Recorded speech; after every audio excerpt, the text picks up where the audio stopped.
Thanks for joining me on this demo where we are going to take a look at how to subset your worksheets in Sigma Excel. At this point, for you to follow along, you're going to need to have installed Sigma Excel. You'll have to have installed the student files and then open the file called Patient Data. Because this is the first time we're using this file, let me take you on a very quick tour of what this file is because you'll see it a lot in this particular course. Column A has the patient observation number. We have collected data on 100 patients for this project. Column B gives us the date of their last visit. Column C tells us the day of the week. Column D tells us which of the 3 offices in our practice the patient visited. Column E is the patient's BMI, and column F is the category that places them in. Column G is the wait time from when they arrived until they saw a therapist or a doctor. Then columns H through L contain data from a patient satisfaction survey.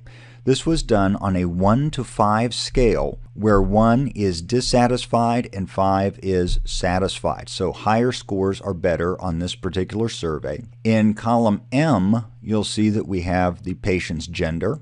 Scrolling over to the right, you'll see that column N has their biggest complaint with our practice. Column O is the patient type. You'll see that we offer several types of therapy at our practice, either hand therapy or physical therapy. And finally, column P contains the overall satisfaction score in a discrete fashion, not in a continuous fashion.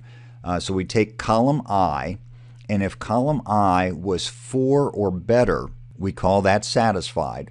And if it's less than 4, that would be not satisfied. Let's scroll back to the left. You'll notice that this spreadsheet contains data for all 3 offices in your practice. But let's say your project is only focusing on the Main Street office. What you would like to do is very quickly create a separate worksheet with just data from Main Street. That is very simple to do. You'll go to Data Manipulation, click on Category Subset. You'll use Entire Table next. We will select Office as our available category, and then we'll select Main Street as the office we want. When you click OK, it creates a separate worksheet with just the data from the Main Street office. Notice on the bottom, you have 2 worksheets now. The original worksheet, Patient Data, is unchanged. It's pristine. It didn't do anything to that, but it copied all the data from the Main Street office and put that in this second worksheet. This is a phenomenally quick way for you to pull out just the data that you want to study. Let's go back to the original worksheet. In addition to doing what's called a category subset, which we just did, we could have pulled off data just by male versus female. We could have pulled it off by type of therapy, by day of week if we wanted to just study Thursdays, for example. Those are all category subsets. Let's scroll to the right just a little bit where we have these therapist scores. Let's say you want to study the people who are extremely happy with their therapist, who've scored 4 or above for the therapist score on the survey. We'd like to pull those guys out. We can't use a category subset, so we can do what's called a numeric subset.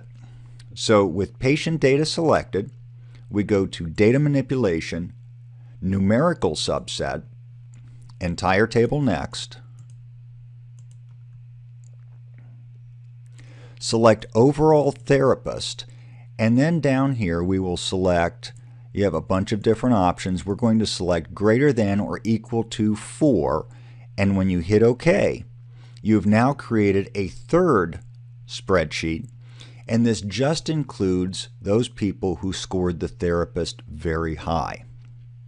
That's called a numerical subset. We could have done that on BMI. We could have done this for people whose wait time exceeded 20 minutes, for example.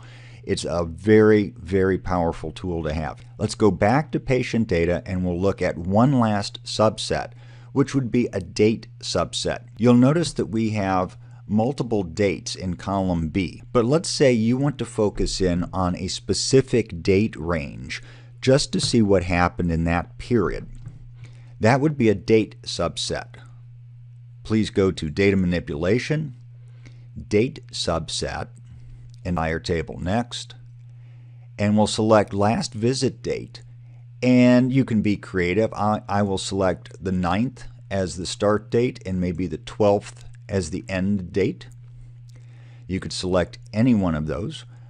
Punch OK, and you'll notice from looking at column B, we have just pulled out the data from the 9th through the 12th.